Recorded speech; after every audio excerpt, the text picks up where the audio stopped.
Main પ્રવેશદ્વાર તિકમરાયજી મુખ્ય મંદિર પવિત્ર તીર્થધામ નારાયણ સરોવર આ છે આ બાજુ આ છે અદ્ભુત એવો હિંડોળો એકદમ 400 થી 500 વર્ષ જૂનો આ હિંડોળો છે તેના લાકડા ઉપરથી તમને અંદાજ આવી જાય કે આ 500-700 વર્ષ જૂનો તો હશે જ એવી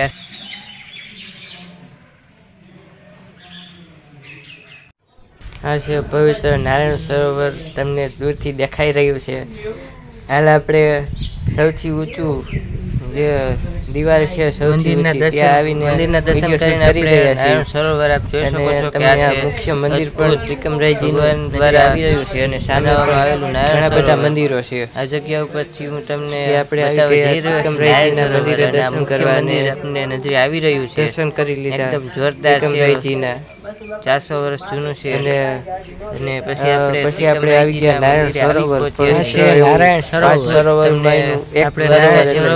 દર્શન કરવા આવ્યા છીએ અને આપણે દર્શન કરી આ જગ્યા મંદિર છે મંદિરે દર્શન કર્યા અને આ છે નારાયણ સરોવર છે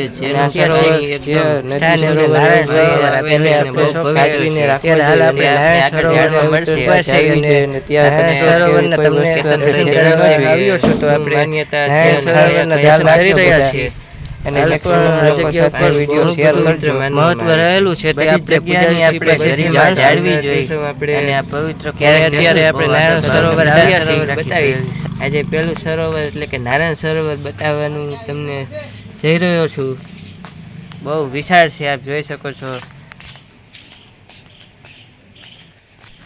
જો તમને અત્યારે સામે બોર્ડ દેખાય છે તે હમણાં આગળ જોવા મળી રહ્યું છે તેની અંદર 5 કુંડ છે તેના નામ પણ આગળ તમને જણાવશે કેતનભાઈ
અમારી જય રાંધણનો યુટ્યુબ ચેનલમાં તમારું હાર્દિક સ્વાગત છે પહેલાં તો તમારું નામ જણાવો મારું નામ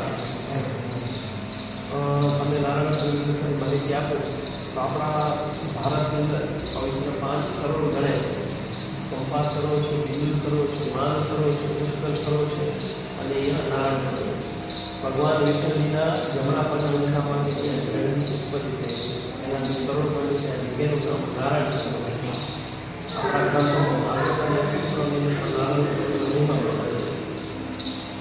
કહેવાય કે ગમે તેની યાત્રા કરો આપણા હિન્દુસ્તાનમાં સત્ય અને 4 દાડાની યાત્રાઓ કરે એવી બધી યાત્રા કરો નારાયણ સ્વામી યાત્રા સરોવરનું કામ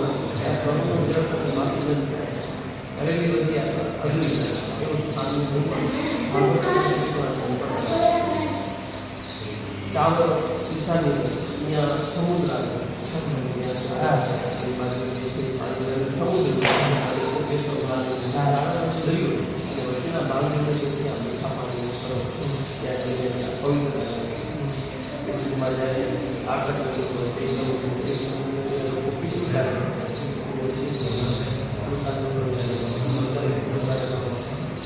જ્ઞાનોમય સ્નાન માટે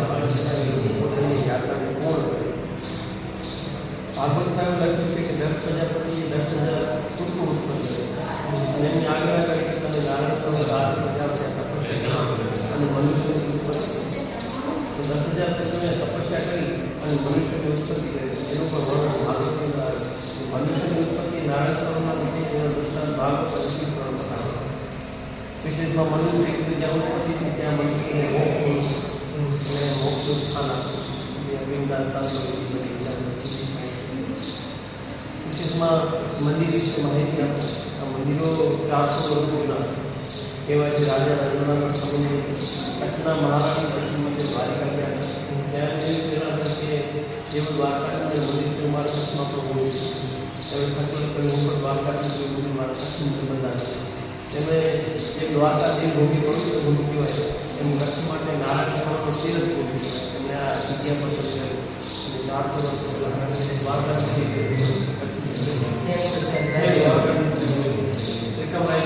વિષ્ણુ ભગવાનનું વિશે ઘણું છે અને દ્વારકાધીશ સામે દ્વારકાધીશ છે ગોવર્ધન આદિ મહારાજ આખી ચારે દિશાની અંદર મંદિરની સુરક્ષામાં કિલ્લો બંધાયો એ પણ 400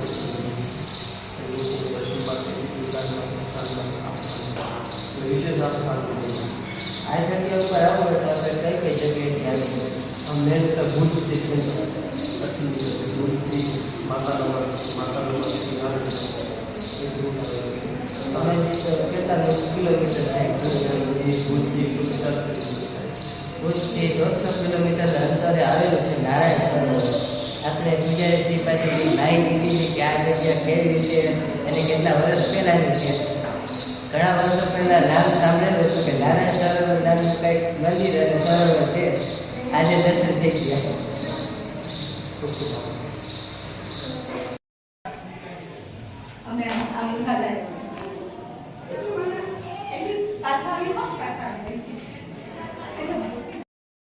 હાલ આપણી સાથે ચેતનભાઈ જોડાયા છે. તેઓ નારાયણ સરોવરની આપણે માહિતી આપી રહ્યા છે. તો આપણે માહિતી લઈએ.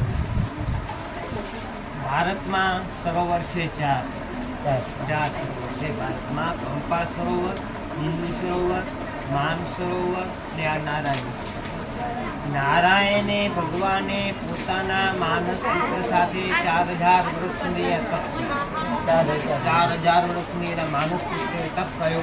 સામે મંદિર દેખાય છે એ શંકાદિક મંદિર છે. શંકાદિકનું મંદિર છે. શું કામ તપ કર્યો કે સોમતી અમાવસ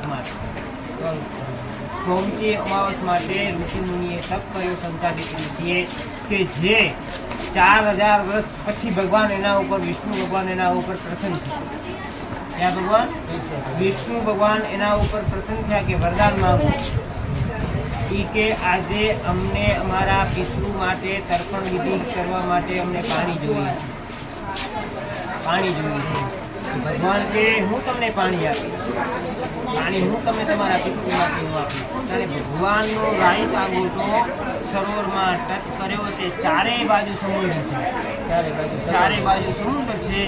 આ વચમાં જ મીઠું પાણી છે. એનું થયું છે નામ નારાયણ. આનો ભગવાન નારાયણ ઉપરથી પડ્યો છે. આ 350 વર્ષ જૂનો પીપળાનો ઝાડ છે. દુનિયા અહીંયા પાણી લેવા પોતાના પતિને મોક્ષ કરવા માટે અહીંયા આવે છે. અહીંયા ચૈત્ર, કારતક ને ભાદરો મહિનો અહીંયા પિતૃના મહિના 3મા મહિનામાં માણસો અહીંયા આવતા હોય વિધિ કરવા માટે પોતાના વડીલોનું પિંડાનું તર્પણ વિધિ મોક્ષ કરવા માટે. એનો મહિમા એ છે. આ મંદિર દેખાય છે નારાયણ સરોવરનું ત્રિકમરા મંદિર. ત્યાંની કચ્છની મહારાણી દરબારની દીકરી હતી કુંવરબા નામ હતા એનો કે છોકરો લડાઈમાં વિજય થાય હું કચ્છમાં પ્રાંત ઉપર આવું મંદિર બનાવું. દ્વારકા ગયા તે મંદિર ખોલ્યા નહીં. અહીંયાના મહારાજોએ મંદિર ખોલ્યું એ કે સમાજ ઉપર મંદિર ખુલશે નથી નહીં ખોલ્યું. તે કચ્છની મહારાણી ત્યાં કે હું લડાઈમાં મારો છોકરો વિજય થઈ ગયો છે ને હું અહીંયા સોને આવી છું. કટાણે કચ્છની મહારાણી સોનામાં તોલાની કે હું કચ્છના મંદિરમાં પ્રાંત ઉપર શ્રી દ્વારકાધીશનું મંદિર બનાવીશ. જેનું દ્વારકાધીશ. તમે દ્વારકા ગયા હશો, તમે દર્શન કર્યા હશે. અહીંયા તમે દર્શન કરો મૂર્તિમાં કાંઈ ફરક નથી. દ્વારકાધીશ ને અહીંયા સામે મંદિર છે દ્વારકાધીશનું તમે જોજો. કોઈ એનો ફરક નથી. કચ્છની મહારાણીએ પોતાના ત્યાગ લીધો, અન્નનો, પાણીનો, તેઓ કચ્છમાં મૂર્તિ ન બનાવું ત્યાં સુધી કોઈ વસ્તુનો બધો ત્યાગ લીધી. એટલે ભગવાને કૃષ્ણ ભગવાનના મોટા ભાઈ એટલે બલરામ એટલે ભગવાન ત્રિકમણ કહેવામાં આવે. આ 7 મૂર્તિને પાણીમાં મૂકી કે જેની પહેલી ખાતે પૂજા એ પહેલી પૂજા થાય. એટલે ભગવાન કૃષ્ણ ભગવાનના મોટા ભાઈ એટલે બલરામ એટલે આ બલરામની મૂર્તિ નીકળી પહેલી એટલે ભગવાન ત્રિકમણ કરી થાપાના આવ્યા. આનો ઇતિહાસ એ છે કચ્છની મહારાણી.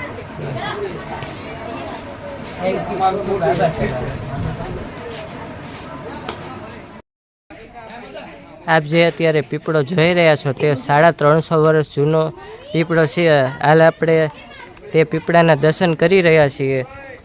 અને કેતનભાઈએ જેમ જણાવ્યું તે પ્રમાણે 3 મહિના સુધી આ જગ્યા ઉપર ઘણા બધા પૂજા અને વિધિ લોકો કરતા હોય છે. તો આ એ જ પીપળો છે. 350 વર્ષ જૂનો પીપળો છે. ક્યારેક તમે નારાયણ સરોવર આવો ત્યારે ચેતનભાઈની તેમજ મુખ્ય મંદિરની અને આ સરોવરની મુલાકાત લેવાનું ભૂલશો નહીં. ક્યારેક એકવાર આવજો આ સરોવરે. નારાયણ સરોવર નામ છે. આ જગ્યા ઉપર તેનો મહિમા પણ દર્શાવવામાં આવેલો છે. તો ક્યારેક ને ક્યારેક જીવનનો એકવાર લાવો લેજો અને નારાયણ સરોવર આવજો. રામ ભક્ત હનુમાનજીના આપણે હાલ દર્શન કરી રહ્યા છીએ. લક્ષ્મીનારાયણજીના આ મંદિર છે લક્ષ્મીનારાયણજીનું. હાલ આપણે લક્ષ્મીનારાયણજીના પણ દર્શન કરી રહ્યા છીએ. અને આગળ શ્રી દ્વારિકાધીશ મંદિરના પણ આપણે આગળ દર્શન કરશું. એકદમ જૂનું 400 વર્ષ જૂનું આ મંદિર છે. તો ક્યારેક નારાયણ સરોવર આવો ત્યારે આ બધા મંદિરના દર્શન કરજો. આદિનારાયણ ભગવાન, ગોવર્ધનનાથજી,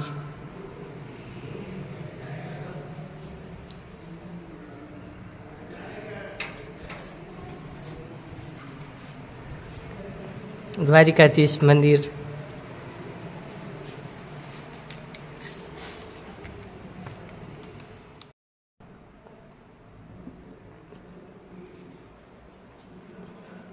આ મુખ્ય મંદિર દ્વારિકાધીશજીનું છે. ક્યારેક તમે દ્વારિકા ગયા હશો ત્યારે તમને દર્શન થયા હશે દ્વારિકાધીશના. એકદમ સેમ ટુ સેમ દ્વારિકાધીશ જેવું જ મંદિર છે આ જગ્યા ઉપર. ક્યારેક દર્શન કરવા આવજો નારાયણ સરોવર ત્યારે તમને દ્વારિકાધીશ મંદિરના તેમજ મુખ્ય મંદિરના દર્શન થશે. એક્ઝેક્ટ મુખ્ય મંદિરની સામે જ આવેલું છે દ્વારિકાધીશજીનું મંદિર. ત્યારે કચ્છના મહારાણી દ્વારિકા મંદિર ગયા હતા અને ત્યાં દર્શન નહોતા થયા. તો કચ્છની રાણી સાહેબાને એમ થયું કે જેવું દ્વારિકાધીશનું મંદિર છે તેવું જ આપણે દ્વારિકાધીશનું મંદિર આપણે નારાયણ સરોવર બંધાવીએ. તો આ એ જ મંદિર છે. હાલ આપણે કચ્છનું જે માંડવી કહેવાય છે, બહુ પ્રખ્યાત માંડવી છે આ કચ્છનું બીચ, ત્યાં આપણે આવ્યા છીએ. તો હું તમને અત્યારે સનસેટ પોઈન્ટ બતાવવા જઈ રહ્યો છું. એકદમ સાંજનો ટાઈમ થઈ ગયો છે. લગભગ કેટલા વાગ્યા છે? 6:06 થઈ છે અત્યારે. તો આપણે અત્યારે માંડવીના બ્રિજ ઉપર છીએ અને હું તમને અત્યારે આ જગ્યા ઉપર ઊંટ તેમજ ગાડીઓની રેસિંગ એવું બધું ઘણું બધું છે. તો આપણે તે પણ જોઈ લઈએ. અમને કચ્છ આવવાનો મોકો મળ્યો તો આપણે બધી જગ્યાની મુલાકાત લીધી. પહેલાં મંદિરની મુલાકાત લીધી અને અત્યારે છેલ્લે એન્ડમાં કચ્છનું માંડવીનું બીચ છે ત્યાં આપણે આવ્યા છીએ. અત્યારે ઘોડા ગાડી પછી ઘણી બધી રમતગમતની વસ્તુઓ છે દરિયાના કાંઠે, તે પણ આપણે જોઈ લઈ.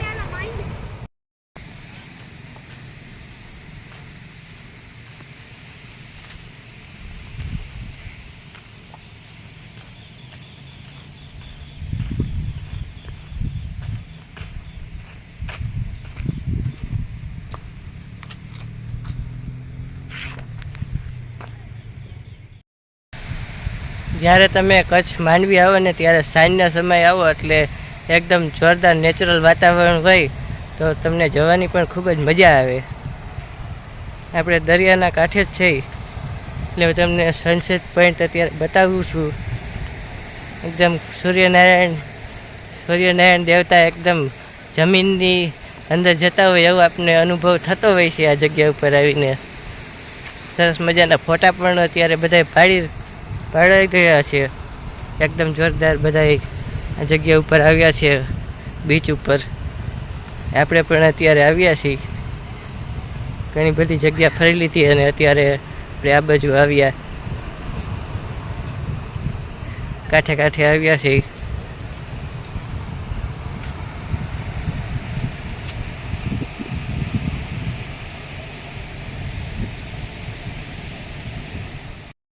કેમ છો યુટ્યુબ ફેમિલી, ફરીવાર આપ સૌનું જયરાજનું યુટ્યુબ ચેનલની અંદર હાર્દિક સ્વાગત છે.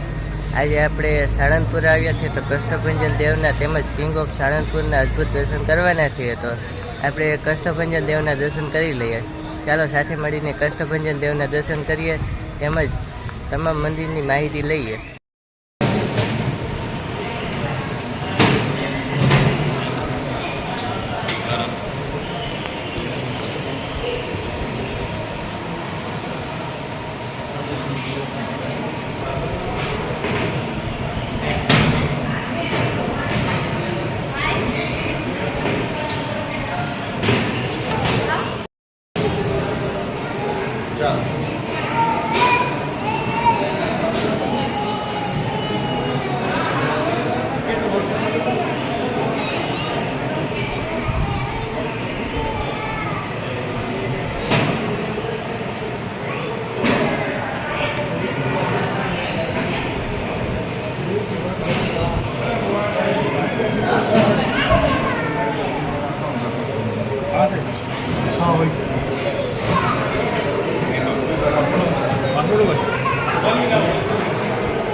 મારા નીકળી ગયા સીધો બાર સીધામાં આવી હશે.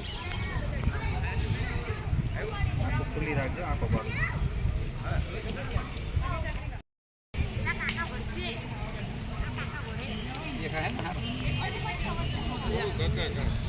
મોટું એવું નથી.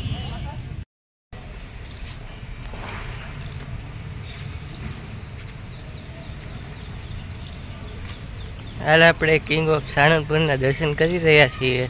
તેમાં સરસ મજાની મૂર્તિ જે બનાવટ છે, એકદમ જોરદાર મૂર્તિ કંડારેલી છે, તેના પણ આપણે હાલ દર્શન કરી રહ્યા છીએ.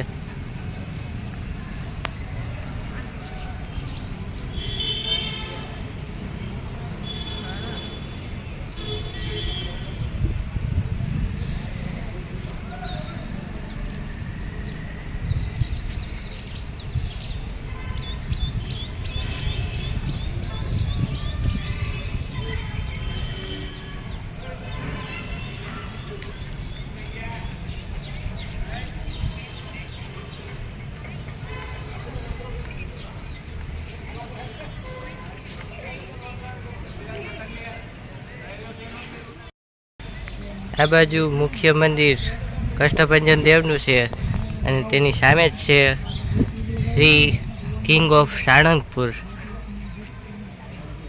આપણે ત્યાં અત્યારે ઊભા છે કિંગ ઓફ સાળંગપુરની જગ્યામાં.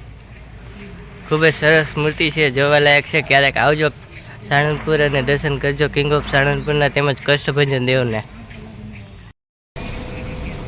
મુખ્ય મંદિરથી તમે અંદર આવતા જ શ્રીફળ, સાકર, અગરબત્તી એવું બધું આ ભાઈ વેચી રહ્યા છે અને સરસ મજાની કિચન વેર પણ આ જગ્યા ઉપર છે.